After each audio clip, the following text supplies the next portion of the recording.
चाहिए।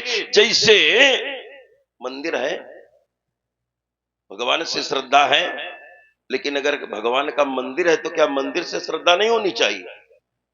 अगर गुरु जी से श्रद्धा है तो गुरु जी के कमंडल से भी श्रद्धा होनी चाहिए। आप गुरु जी से श्रद्धा करते हैं और कोई गुरु जी का कमंडल तोड़ दे तो बताइए क्रोध करोगे कि नहीं करोगे? तो ये हमारे गुरु जी का है, इसलिए हम विरोध कर रहे हैं और धनुष तोड़ने वाले को देखना चाहते हैं। एक बात लक्ष्मण ने कही थी कि जो कार्य गुरु जी के आदेश से किए जाते हैं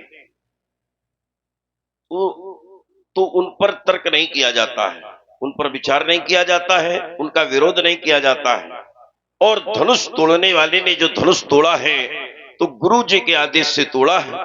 मैंने उदाहरण दिया था तो उसको लक्ष्मण ने कहा ये उदाहरण अच्छा नहीं है। मैंने कहा गुरु चोरों के भी होते हैं, हत्यारों के भी होते हैं।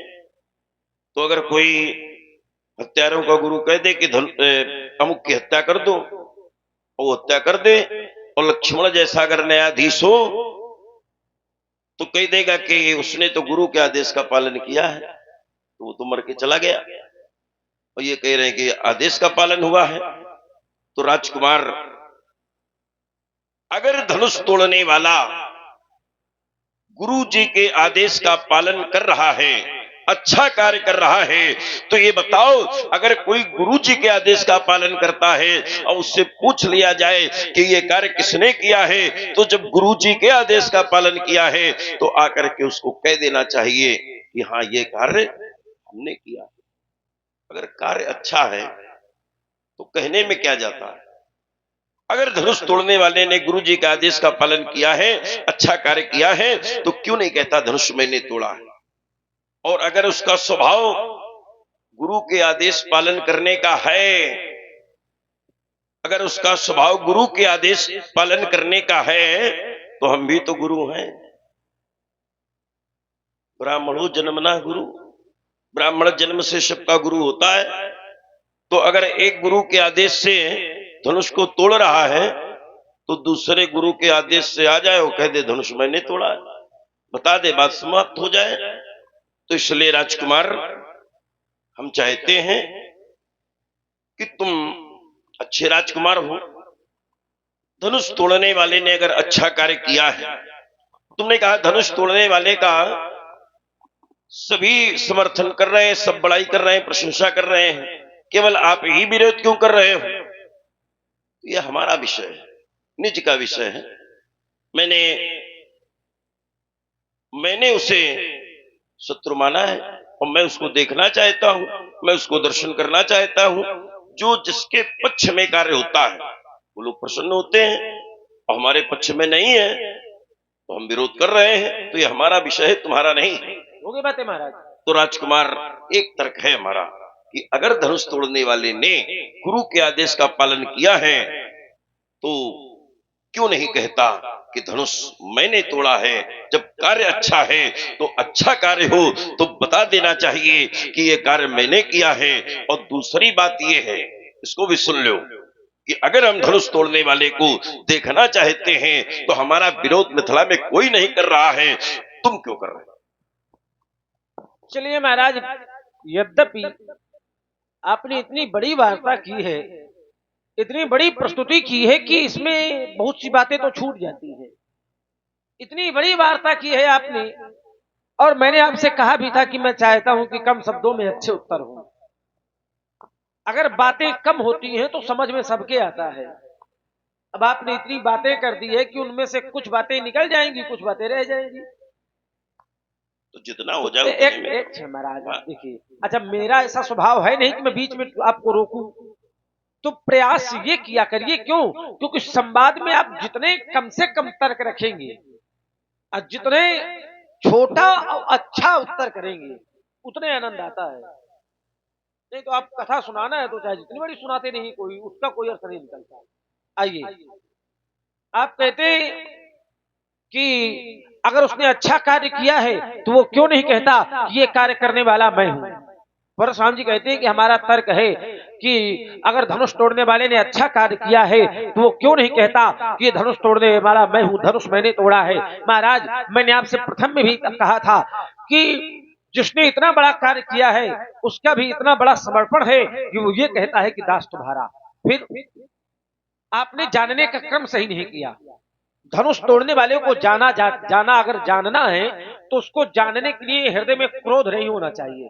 ध्यान दीजिए आप लोग, आप अगर धनुष तोड़ने वाले को जानना चाहते हैं तो क्रोध के द्वारा नहीं, आप प्रेम के द्वारा जानिए, विचार के द्वारा जानिए, ध्यान के द्वारा जानिए, योग के द्वारा जानिए, ज्ञान के द्वारा जानिए, भक्ति के द्वारा जानिए। लेकिन क्रोध के द्वारा वो जानने में आ ही नहीं सकता। और जब तक आपके हृदय में क्रोध रहेगा तो आप जान नहीं पाएंगे, ये निश्चित है। जब तक आपके हृदय में क्रोध रहेगा तब तक आप उसको जान नहीं पाएंगे। आप इस पर चिंतन करेंगे,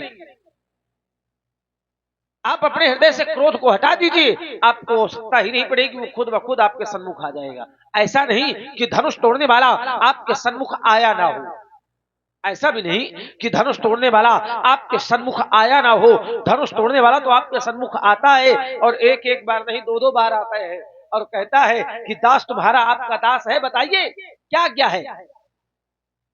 अब फिर भी आप समझ ना पाए तो इसमें दोष धनुष तोड़ने वाले का नहीं, इसमें दोष आपकी बुद्धि का है कि आप समझ नहीं पा रहे। इसमें दोष आपके क्रोध का है, जिस क्रोध के कारण आप उसको समझ नहीं पा रहे। चिंतन करें इसमें आप। वो आकर के अगर ये कह देगा कि ये कार्य मैंने किया है तो फिर उसकी प्रभुता समाप्त हो जाएगी। आप एक संत हैं, आप क्रोध में हैं, और अगर आके वो आपसे कह देता है कि ये कार्य मैंने किया है तो सीधे सीधे ये बात आपके लिए चुनौतीपूर्ण हो जाएगी। कोई व्यक्ति क्रोध में आकर के पूछे कि ये कार्य किसने किया है, ये अपराध किसने किया है, और सामने वाला कह दे कि करने वाला मैं हूं, बताओ, ये तो चुनौती हो गई। और जिसने धनुष तोड़ा है वो ब्राह्मणों का सेवक है, तो ब्राह्मणों को चुनौती तो वो दे नहीं सकता, खुद वो कह नहीं सकता, और क्रोध के कारण आप उससे जान नहीं सकते। तो आप क्रोध को हटाइए, स्वयं जान जाएंगे। और आइए दूसरी बात, आपने कहा कि लक्ष्मण विरोध क्यों कर रहा है, यही बात थी ना आपकी दूसरी। महाराज, दो तर्क थे आपके, तो दूसरा तर्क यही था ना कि लक्ष्मण विरोध क्यों कर रहा है। चलिए महाराज, लक्ष्मण विरोध इसलिए कर रहा है क्योंकि सभय बिलोके लोग सब जान की भीरु। मैंने देखा कि मिथिला में सब लोग भयभीत हैं, और आचार्य कहते हैं कि शेष सहस्त्र शीर्ष जग कारण सो अवतरे भूमि भय तारण। लक्ष्मण कौन, तो बोले लक्ष्मण का अवतार इस धरती के भय को हरने के लिए, इस पृथ्वी के भय को समाप्त करने के लिए हुआ है। और जब हमने देखा कि मिथिला में सब भयभीत हैं तो सुन मुनि वचन लखन मुस्कानी। ठीक, आपके दो तर्क, दोनों तर्कों को उत्तर ये रहा। और आइए, अरे वाह, बहुत सुंदर। और आइए, मैंने एक विषय दिया था बनाकर के आपको, एक विषय दिया था कि जो कार्य गुरु के आदेश से किए जाते हैं उन कार्यों में कोई दोष नहीं होता है। तो ध्यान दीजिए सभी लोग, परशुराम जी कहते हैं कि हम दोष थोड़ी देख रहे हैं, सुन रहिए, परशुराम जी कहते हैं कि हम दोष थोड़ी देखते हैं, हम तो धनुष तोड़ने वाले को देखना चाहते हैं। सभी लोग ध्यान दीजिए मेरी बात पर। मैंने कहा था कि जो कार्य गुरु के आदेश से किए जाते हैं उन कार्यों में दोष नहीं देखा जाता। तो परशुराम जी कहते हैं कि वो हम दोष थोड़ी देख रहे हैं, हम तो धनुष तोड़ने वाले को देखना चाहते हैं। ये कैसा उत्तर हुआ मेरी बात का? आप उत्तर कर कैसे रहे हैं, ये भी तो आप सोचिए। इस प्रकार उत्तर करेंगे आप कि दोष नहीं देखना चाहते, हम धनुष तोड़ने वाले को देखना चाहते हैं। अच्छा ये बताइए कि अगर आप धनुष तोड़ने वाले में दोष ना देख रहे होते हैं, धनुष तोड़ने वाले को अपराधी ना मान रहे होते हैं, तो फिर आप ये बात क्यों कहते हैं कि सुनहु राम जिह शिव धनु तोड़ा सहस बाहु समसो रिपु। रिपु माने शत्रु। अगर आपने धनुष तोड़ने वाले में दोष न देखा होता तो आप उसको शत्रु क्यों मानते? विचार करो आप। सो बिलगाओ बिहाई समाजा, न तुम्हारे जी हैं सब राजा। इतनी बड़ी बात कर रहे हैं, आप कहते हैं कि हम उसको देखना चाहते हैं, दोस्त कहाँ देख रहे हैं? अरे महाराज कैसी बातें करते हैं, आप ज्ञानी महात्मा हैं। थोड़ी देखिए, तर्क से बच के भागने वाला प्रयास ना करके तर्क की गहराई में उतर के उत्तर करो, तब आनंद आएगा। ये बात तो भागने वाली हो गई कि हम दोस्त थोड़ी देख रहे हैं, हम उसको देखना चाहते हैं। ये बात भागने वाली हो गई। इसकी गहराई में आइए, फिर इसमें उत्तर करिए आप कि जो कार्य गुरुओं के आदेश से किए जाते हैं उनमें दोष नहीं होता, तो आप धनुष तोड़ने वाले को अपराधी क्यों मानते हैं, दोष क्यों देखते हैं? ठीक, इसमें बढ़िया उत्तर करके हृदय से उत्तर करिए, इसमें बड़ा आनंद आएगा। इसलिए आनंद आएगा कि ये जो मैंने धरातल दिया है महाराज, ये इतना सहज बिंदु नहीं है, ये इतना सहज विषय नहीं है। इस पर अगर आप हृदय से बुद्धि से उत्तर करेंगे तो बड़ा आनंद बनेगा इसमें। और आइए चलिए, थोड़े थोड़े में मैं बात करता हूं, इसलिए दो दो शब्दों में उत्तर करता जा रहा हूं। आपने कहा कि अग जग जीव नाग नर देवा और नाथ सकल जग काल कलेवा। मैंने कहा था कि मैं काल के बस में नहीं हूं, तो परशुराम जी कहते हैं कि जब सारा संसार काल का कलेवा है तो लक्ष्मण कैसे नहीं है? लक्ष्मण ऐसे नहीं है महाराज कि संसार में राम जी जिसकी रक्षा करें, जिसकी रक्षा राम जी करें, जैसे राम जी के सेवा में जब कोई प्राण त्यागता है, मैं स्पष्ट नहीं करूंगा, लेकिन अगर आप लोग मानस का पाठ करते होंगे, रामचरितमानस पढ़ते होंगे, तो आप इस बात को समझेंगे। राम जी के लिए ना जाने कितने वीरों ने, योद्धाओं ने अपनी जान गंवाई, युद्ध करके अपनी जान गंवा दी, अपने प्राण त्याग दिए। जब प्राण त्याग दिए, युद्ध समाप्त हुआ, तो राम जी ने कहा कि ऐसा है कि ऐसा मेरे कार्य के लिए उन्होंने प्राण त्यागे हैं, मैं चाहता हूं कि उनको दोबारा जीवित कर दिया जाए। तो उनको दोबारा जीवित कर दिया गया। क्यों? क्योंकि राम जी की ऐसी कृपा है, जो चेतन कहां जड़ करें, जड़े करे चैतन्य, असमर्थ रघुनायक कहीं भजे जीवते धन। जो चेतन को जड़ कर दें, जड़ को चेतन कर दें, ऐसे समर्थ श्री राम जी में हैं। राम जी हैं क्या? तो तात राम नहीं नर भूपाला, अब भुवनेश्वर कालहु के काला। आप काल की बात करते हैं, ये काल संसार को खाता है, ये काल संसार को खाता है, लेकिन इस काल को कौन खाता है? ये काल भी समाप्त होता है, ऐसा तो है नहीं कि ये काल समाप्त ना होता हो। इस काल का भी क्षय होता है। तो आचार्य कहते हैं कि भुवनेश्वर कालहु के काला, राम जी इस काल के भी काल, ये काल संसार को खाता है, लेकिन मेरे सरकार इस काल को भी खाते हैं। तो लक्ष्मण इस काल के बस में नहीं, लक्ष्मण राम जी के बस में है। और महाराज राम जी के बस में हो जाए तो उसका कोई कुछ करने वाला नहीं है। जैसे राम भरोसे जे रहे तो पर्वत माँ हरियाए, और तुलसी बिरवा बाग के सींचे ते तुम। राम जी का भरोसा तो करके देखो। आपने कहा कि वो 56 भोग बनाए जाए और घूरे में बैठा के खवावा जाए तो ये ठीक रही? कैसी बात करते हैं आप? तो महाराज मानस के विषय में जानते हैं, फिर भी ऐसी बातें करते हैं। आप 56 भोग की बात छोड़िए, 56 भोग की बात छोड़िए, जमीन में बैठाकर एक नारी, एक भक्तिन अपने जूठे बेर खिलाती है और परमात्मा बड़े प्रेम के साथ में खाते, बड़े प्रेम के साथ में खाती है। और वो स्त्री है कैसी, वो भक्तिन है कैसी? तो वो भक्तिन अपने मुख से कहती है कि अधम ते अधम जाति यह नारी, अतिनमा मैं मतिमंद गंवारी। वो कहती है कि मेरी जाति ही अधम है, और उस अधम जाति में भी मैं मतिमंद हूं, गंवार हूं।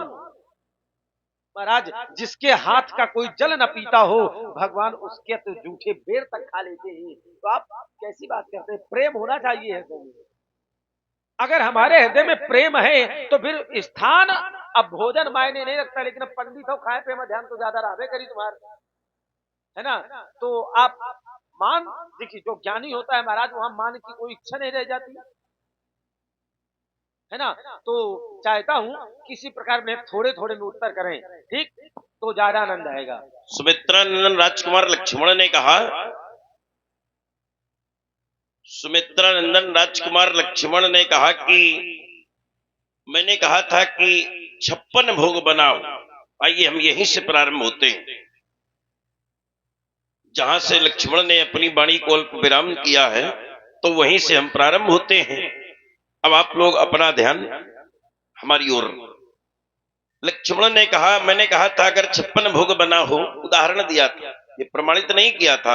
मैंने कहा था अगर 56 भोग बना हो और अच्छे स्थान पर न बिठाया जाए, शब्द हमने प्रयोग किया था, लेकिन बार बार उस शब्द का प्रयोग अच्छा नहीं है, क्रोध में आकर के किया था प्रयोग। अगर ऐसे स्थान में दे दिया जाए तो क्या वो स्वीकार करेगा, अच्छा लगेगा? तो राजकुमार ने तर्क दिया। राजकुमार ने तर्क दिया कि अरे जमीन पर भी बैठ करके जूठे बेर एक भक्तिन ने खिलाए, और जिसका लोग पानी नहीं पीते हैं, छुआ हुआ, और उसके बेर प्रेम से परमात्मा ने खाए। लेकिन वहां क्या था? वहां क्या था? गहराई पर जाइए, वहां क्या था? वहां था प्रेम, वहां था प्रेम, और वो थी भक्त और कर रही थी प्रतीक्षा। यहाँ भी आपके बड़ा प्रेम है राजकुमार, बड़ा प्रेम है आपके लिए। ये तो तुम्हारी तही बड़ी बाछलता है, कभी कहते हो प्रेम है और कभी अपमान करते हो। वहां क्या ये स्थिति थी? विचार करिए।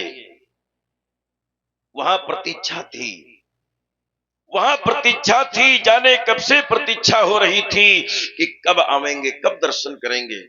और ईमानदारी से बताओ, लक्ष्मण को क्या परशुराम की प्रतीक्षा थी? कोई यहाँ जानता था कि परशुराम आवेंगे? ये तो अचानक हो जाइए। पाँव छू रहे हैं। नहीं, पैर तो छू गए, तुम्हारा कर्तव्य है, लेकिन थोड़ा सा तर्क है, इसको हो जाने दो। एक शब्द नहीं, प्रतीक्षा लक्ष्मण को भी है, लेकिन परशुराम जी के आने की नहीं, परशुराम जी के जाने की। बस यही, इसीलिए तो बस रुक जाइए। हाँ, राजकुमार लक्ष्मण ने कहा कि अब देखिए, कह रहा है कि जाने की प्रतीक्षा है। एक तरफ हमारा अपमान कर रहा है और एक तरफ कह रहा है कि मैं गोसाई करके सम्मान कर रहा हूं। नहीं राजकुमार, ये तुम्हारे द्वारा जो कहा जा रहा है अनुचित है। ये सिद्धांत जो तुम लगा रहे हो कि प्रेम से अगर खिलाया जाए तो जूठे बेर भी खाते हैं, तो न तुम हमें परमात्मा समझ रहे हो, न तुम्हारा हमारे प्रति प्रेम है, न हमारी तुम्हारे द्वारा प्रतीक्षा की गई है। तो ये जो तुमने यहाँ उदाहरण दिया है, ये उदाहरण कहीं से भी नहीं लग रहा है, इसलिए इसको वापस करो। अब दूसरी चर्चा जो तुमने की, मैंने कहा था रेन बालक काल बस बोलत तो ही संभार। तो राजकुमार लक्ष्मण ने कहा हम काल के बस में नहीं हो सकते, क्योंकि कालो जीत सके संग्रामा। हमने कहा नहीं, जग जीव नाग मुनि देवा, नाथ सकल जग काल कलेवा। ये संसार सारा काल के बस में है, काल का कलेवा है, तो तुम काल के बस में कैसे नहीं हो सकते हो? तो फिर लक्ष्मण ने तर्क किया कि हम राम जी के हैं, और जो राम जी का होता है, अब देखो राम जी को बता दिया भुवनेश्वर कालहु कर काला। बोले राम जी के लिए जिसने प्राण त्यागे तो उनको जीवित कर दिया गया। ये राम जी की व्यवस्था थी, ये राम जी की व्यवस्था थी कि जीवित कर दिया गया। लेकिन जिसने जीवित किया है, जिसने जीवित किया है वो भी प्रलाप करता है। जिसने जीवित किया है, अब यहां गहराई में जाइए, प्रभु प्रलाप सुनिए। अगर वो जानते हैं कि काल बस नहीं हो, कालो जीत सके संग्रामा, तो ये कहने की क्या आवश्यकता थी कि निज जननी के कुमारा जइया वो कौन मुंह लाई? ये कहने की क्या आवश्यकता थी? अगर वो जानते थे कि नहीं हम काल संसार काल के बस नहीं है, काल कुछ नहीं कर सकता। इसलिए राजकुमार लक्ष्मण, संसार का नियम है वो परमात्मा भी, अब इस बात को भी ध्यान से सुनना और इसमें प्रयास करना। तुमने कहा था कि आप ज्ञानी महात्मा हो और थोड़ा गहराई से जाइए, तो अब मैं तुम्हें गहराई दे रहा हूं कि इस संसार में अगर वो परमात्मा भी आता है और शरीर धारण करता है, तो उसको भी यहां से शरीर छोड़ करके जाना पड़ता। अगर इस शरीर को धारण किया है और संसार में आया है, तो संसार में आने के बाद अगर उसने शरीर धारण किया है तो वो परमात्मा को भी शरीर छोड़ करके जाना पड़ता है, क्योंकि इसका नाम है जग। तो नाथ सकल जग काल कलेवा, हमारा तर्क उसी जगह पर है। नाथ सकल जग काल कलेवा। इसलिए राजकुमार लक्ष्मण, काल के बस में सारा संसार है। एक सिद्धांत है कि जो जन्म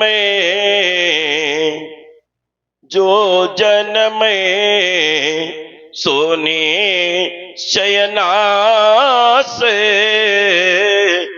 जो संसार में जन्म लेता है निश्चित रूप से नष्ट होता है। एक हमारा तर्क था, मैंने राजकुमार लक्ष्मण से पूछा, हमने कहा ये बताओ, अगर धनुष तोड़ने वाले ने अच्छा कार्य किया है, गुरु के आदेश का पालन किया है, तो क्यों नहीं कहता धनुष मैंने तोड़ा है। मैंने कहा था कि लक्ष्मण ने कहा कि आप धनुष तोड़ने वाले के दोष का दर्शन क्यों कर रहे हो। तो मैंने कहा कि मैं धनुष तोड़ने वाले के दोष का दर्शन नहीं कर रहा हूं, मैं धनुष तोड़ने वाले को देखना चाहता हूं। विचार करने का विषय है राजकुमार कि जब तक उसे नहीं देखा जाएगा, उस व्यक्ति का दर्शन नहीं किया जाएगा, तो उसके गुण और दोषों को कैसे देखा जाएगा। महाराज इसी बात में दो अभी मैंने एक क्षण, बस केवल बहुत बड़ा नहीं हो रहा, केवल जितना तुम बोले हो उतना हम बोल रहे हैं, और इसके बाद फिर एक एक बात कर लेना, वो भी हो जाएगा। पहले थोड़ा सा, केवल थोड़ा देंगे, दो वाक्य आप कह रहे हो बस। इसके बाद जिस समय हमने कहा था कि धनुष तोड़ने वाले के दोष का मैं दर्शन नहीं कर रहा हूं, मैं धनुष तोड़ने वाले को देखना चाहता हूं। बोले आपने धनुष तोड़ने वाले के दोष को देखा है, कैसे दोष को देखा है। जब हमने अभी धनुष तोड़ने वाले को ही नहीं देखा है, तो दोष तो तब देखा जाएगा जब उसे देखा जाएगा। जब उसका दर्शन नहीं हुआ है तो दोष और गुण का दर्शन कैसे होगा। मैंने केवल इतना जाना है कि उसने धनुष तोड़ा है। जब धनुष तोड़ा है तो मैंने कह दिया जय शिव धनु तोड़ा तो सहस बाहु समसोरिप मोरा। मैंने कहा था कि वो क्यों नहीं कहता, अगर उसने गुरुदेव के आदेश का पालन किया है। तो एक हमने तर्क दिया था, बोले इतना हल्का नहीं है, आप उसकी गहराई में प्रवेश करें, तुम स्वयं गहराई में नहीं जा रहे हो। हमने कहा था अगर उसका स्वभाव है गुरु के आदेश पालन करने का, तो हम भी तो गुरु हैं। एक गुरु के आदेश से धनुष तोड़ रहा है तो हमारे आदेश से क्यों नहीं कह रहा कि मैंने तोड़ा है, हमारे सामने आ जाए। तो नहीं आ रहा है। तुमने कहा कि आप क्रोध में हैं और सामने वाला अगर क्रोध में है, कोई आकर के कह दे मैंने तोड़ा है, तो आप विनाश कर देंगे, अभिमान आ जाएगा। नहीं राजकुमार, धनुष तोड़ने वाला ये भी तो कह सकता था कि नाथ शंभु धनु। देखिए व्यास जी भी आ गए हैं। तो नाथ शंभु धनु जनिहारा और तब पद रत में दास तुम्हारा। ये देता मैं आपका दास, आपके चरणों की सेवा करने वाला हूं, बात समाप्त हो जाती है। लेकिन ये नहीं कह रहा है। और मैंने कहा था एक दूसरी बात हमने लक्ष्मण से कही थी।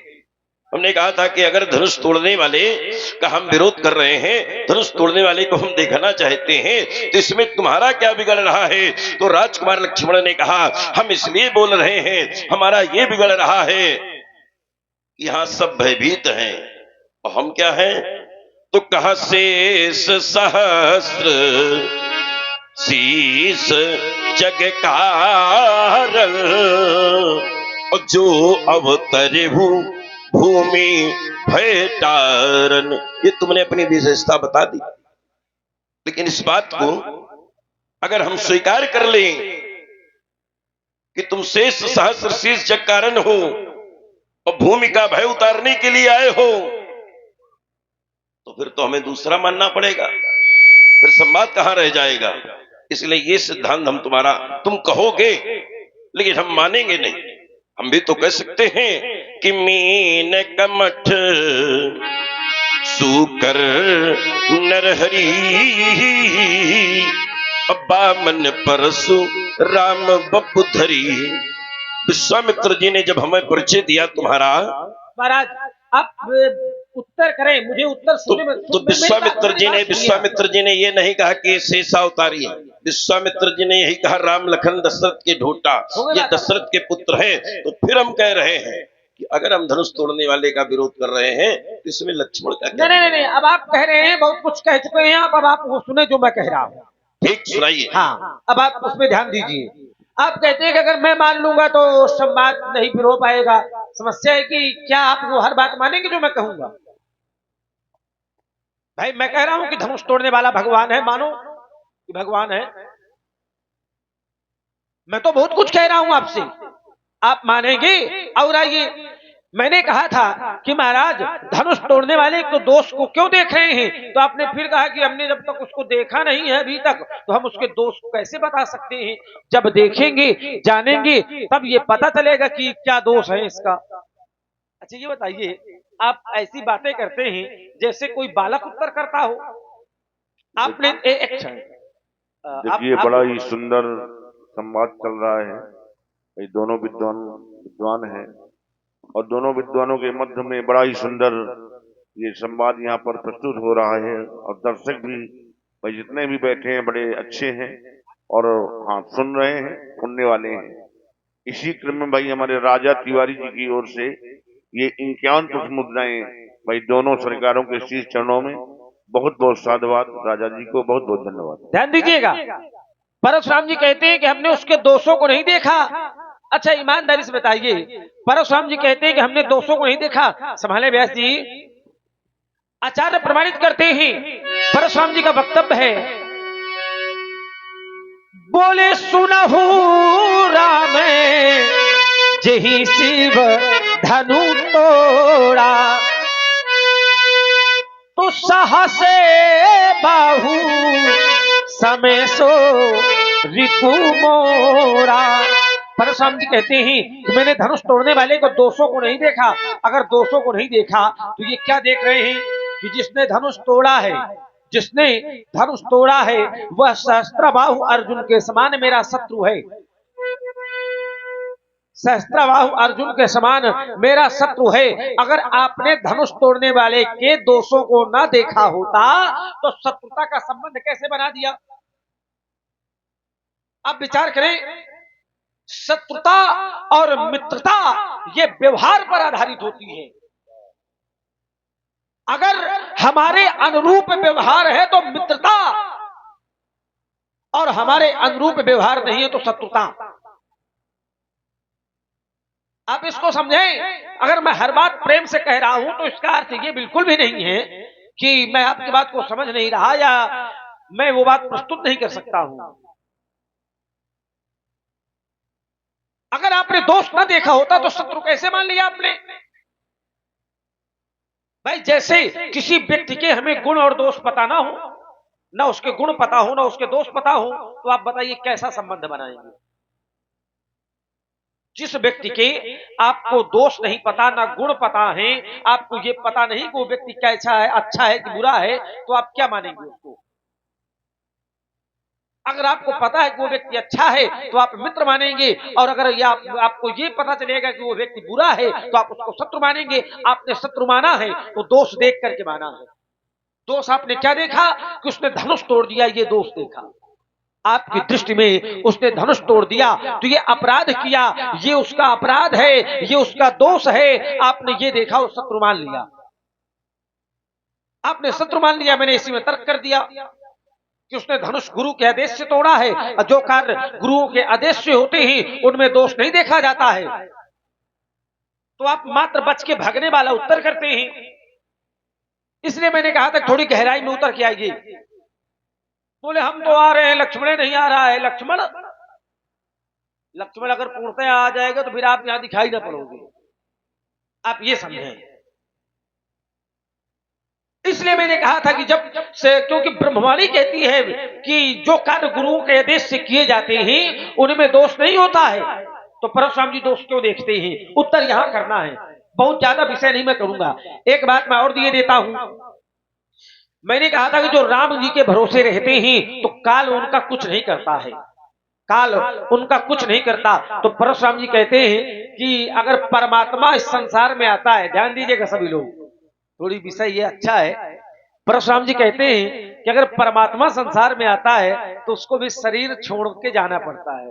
अच्छा, परमात्मा को शरीर छोड़ के जाना पड़ता है क्यों भाई? किसी ने सुना है कहा कि परमात्मा मर गए शरीर छोड़ के चले गए? कभी सुना है? नहीं सुना होगा।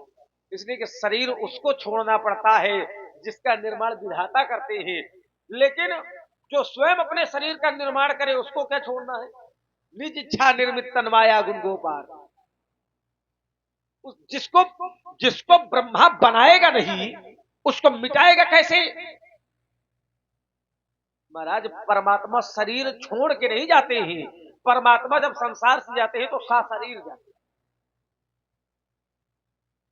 शरीर जाते हैं। इसलिए क्योंकि परमात्मा के शरीर को ना तो ब्रह्मा रच सकता है और ना तो उसको ब्रह्मा विनाश कर सकता है। परमात्मा का शरीर दिव्य होता है, भव्य होता है, वो भौतिक गुणों से युक्त नहीं होता है। जैसे ये सांसारिक जीव, ये शरीर 5 तत्वों से बना होता है, लेकिन परमात्मा का शरीर 5 तत्वों से थोड़ी होता है।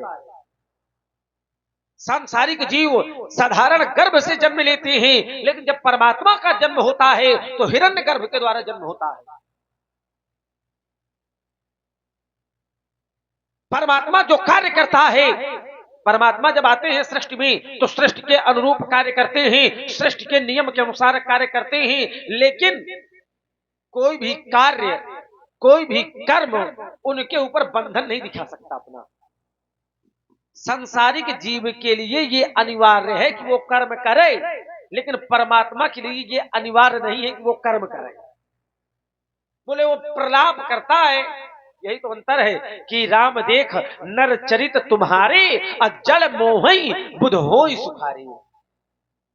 भगवान के चरित्र को देख करके जो ज्ञानी होते हैं वो सुखी हो जाते हैं और जो मूर्ख होते हैं वो मोहित हो जाते हैं। यही अंतर है। परमात्मा अगर रोते हैं तो क्या रो रहे हैं ना? भगत भूम भूसुर सुरभ सुरहित लाग कृपाल करत चरित धर्म अनुजतन सुनत मिट ही जगजाल। कितने प्रमाण दे आपको। और ये आपने एक अर्धाली पढ़ी थी, अब थोड़ी आप अंत में एक बार ले उसको थोड़ी सहो, इस पर थोड़ी अब देखो। आपने एक अर्धाली पढ़ी थी कि अग जग जीव नाग नर देवा, शुद्ध यही है, मुनि नहीं है। अग जग जीव नाग नर देवा नाथ सकल जग काल कलेवा। यह सारा संसार काल का कलेवा यानी काल का भोजन है, काल इस संसार को खाता है। तो महाराज इसमें टिप्पणी मेरी ये बनती है कि काल किसको खाता है? काल किसको खाता है? अगर खाता है तो किसको खाता है? इस पर कई बार क्या प्रायः सदैव जिसको ऊपर फेंक दो तो समझो समाप्त है। क्यों? क्योंकि शरीर 5 तत्वों से बना है। ध्यान दीजिएगा, चितजल पावक गगन समीरा पंच रचित अत्यधम शरीरा। ये शरीर 5 तत्वों से बना है। तो जब आत्मा इस शरीर को छोड़ती है तो ये पांचों तत्वों में विलीन हो जाते हैं। आत्मा कभी मरती नहीं है। ब्रह्मवाणी का सूत्र कहता है, नैनम छिद्रन्ति शस्त्राणि नैनम दहत पावका न चैनम क्लेदन्त्यापो न शोषेत मार्ता अक्षेदो अयम दाहो अयम प्रयोगो अशोषेवचा नित्य सर्वकथा स्थारुण अचलोयम सनातनः ना जायते मृतेवा कदाचिन नायम भूत्वा भवता व न भूया अजो नित्यम शास्त्रोयम पुराणम न हन्यते हन्यमाने शरीरे वासांसि जिन्हान यथा विहाय नवानि गृहात् नरो पराणि तथा शरीरानि विहाय जिहान ज्ञान संयात नवीन देहि। आत्मा न तो कभी मरती है, न काटा जा सकता है, न जलाया जा सकता है, न सुखोया जा सकता है, न भिगोया जा सकता है, न उड़ाया जा सकता है। आत्मा नित्य सनातन शाश्वत है। आत्मा मरती नहीं है। शरीर 5 तत्वों में विलीन हो जाता है तो काल खाता किसको? आपने अर्धाली दी है कि नाथ सकल जग काल कलेवा, तो फिर काल किसको खाता है? क्योंकि शरीर तो 5 तत्वों में विलीन होता है। 5 तत्व कभी समाप्त होते नहीं है। शरीर 5 तत्वों में विलीन हो जाता है, आत्मा परमात्मा में समाहित हो जाती है, तो काल किसको खाता है? चाहता हूं महाराज बढ़िया देखिए, मैं आपको एक निकाल के दिए देता हूं कि आप दोष क्यों देख रहे हैं, अकाल किसको खाता है। इन 2 बातों में आप उत्तर करें और थोड़ी ठीक। अब राजकुमार लक्ष्मण ने कहा कि ऐसी टिप्पणी है मैं टिप्पणी कर रहा हूं और ऐसा प्रहार है कि जिसके ऊपर कर दो समाप्त हो जाता है। इतनी बड़ी बात नहीं है राजकुमार, तुम्हारे लिए होगी बड़ी बात, लेकिन परशुराम के लिए बड़ी बात नहीं है। तुम दो बातें कर रहे हो, एक बात नहीं कर रहे हो। अगर इसको अध्यात्म से जोड़ देंगे, व्यास जी जहां लीला है वहां अध्यात्म नहीं है, और जहां अध्यात्म है वहां पर लीला। अगर लीला के क्रम में आओगे तो संसार में मनुष्य आता है, बनता है, मरता है, और परमात्मा भी लीला के क्रम में, अगर लीला के क्रम में देखा जाए तो परमात्मा आता है और आने के बाद यहां से जाता है। अध्यात्म की दृष्टि से अगर देख रहे हो, अब आइए पहले हम तुम्हारे इसी का उत्तर कर रहे हैं। तुमने कहा ये पंच तत्वों से शरीर बना है,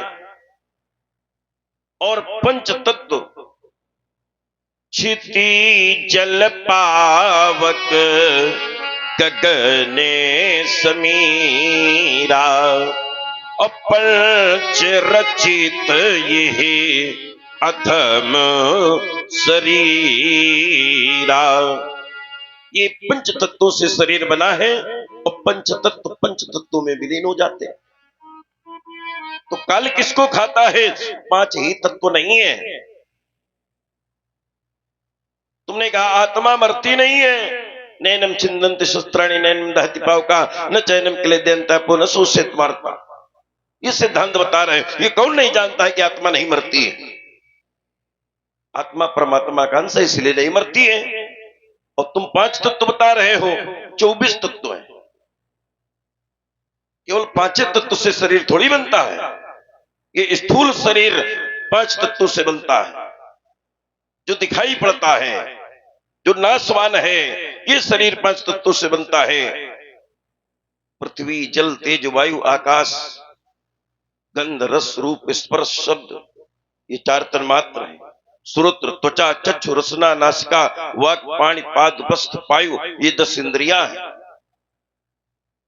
मन, बुद्धि, चित्त, अहंकार, ये चार अंतःकरण हैं। इनको मिलाकर के 24 तत्व होते हैं, और इसी के द्वारा विद्वान लोग इसी को प्रकृति का कार्य मानते हैं। और जो 25वां तत्व है वो है काल। और वही काल, तुम कह रहे हो काल किसको खाता है? तो काल आत्मा को नहीं खा सकता है, काल हवा को नहीं खा सकता है, काल पानी को नहीं खा सकता है, लेकिन जो इन सब से बनता है उसको खा जाता है। जब ये आपस में मिल जाए, बिगड़ जाए, जैसे मिट्टी का घर बनाया गया, अब मिट्टी से घर बनाया गया, और बनाने के बाद जो बना घर, और जब बिगड़ जाएगा तो मिट्टी में मिल जाएगी। तो जो घर बना था उसको काल खाता है। हाँ, जो बना है, जो बनने से बिगड़ जाए उसको काल खाता है। जो स्वरूप बनता है। और देखिए, और रुको, नहीं, थोड़ा सा, दो बातें हैं तुम्हारी। नहीं, दो बातें हैं, दो बातों का उत्तर लो थोड़ा धैर्यता के साथ। धैर्यता के साथ लोगे तब समझ में आएगा। हमने कहा था समझने का प्रयास करो, तो राजकुमार ने कहा नहीं, समझने की तुम्हें आवश्यकता है। हम बेटा समझे, और समझ करके ही, अगर हम समझदार न होते तो हम तुम्हारे सामने ही न होते। ये हमारी समझदारी का प्रभाव है। तुमने कहा कि वो परमात्मा आता है, वो गर्भ में नहीं आता है। अगर वो लीला क्रम में आता है तो गर्भ में भी आता है। जा दिन ते हरि गर्भ ही आए, जा दिन ते हरि गर्भ ही आए, तो सकल लोक सुख संपत्ति छाए। हमारा भी तर्क है। राजकुमार कहता है, मैंने कहा था कि इस संसार में अगर परमात्मा भी आता है तो उसको भी शरीर छोड़ करके जाना पड़ता है। तो राजकुमार ने कहा परमात्मा शरीर अपनी इच्छा से धारण